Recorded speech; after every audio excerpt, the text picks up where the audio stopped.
हम कुतुब मीनार आए हैं, हम दिखा रहे हैं। गीता जी आई हैं, हम घूमने आए हैं। बहुत दिनों से सोच के अब मौका मिला है हमें घूमने का। आधे रास्ते तक प्लान ही चेंज हो गया। और ये नेहा जी भी आई हैं।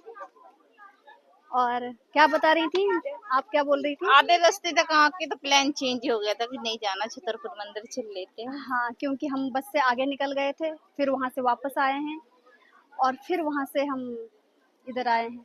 बहुत परेशानी हुई आने में, पता होते हुए भी हम भूल गए रास्ता और आखिर हम आ ही गए। देखिए हम दिखाते हैं। तो रास्ते ही भूलते हैं। हाँ, देखिए छतरपुर।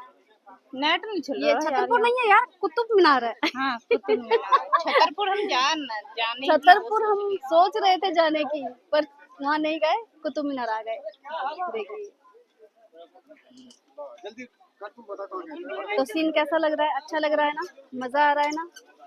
आप लोग भी आए, बहुत अच्छी जगह है, देखें आके कुतुब मीनार।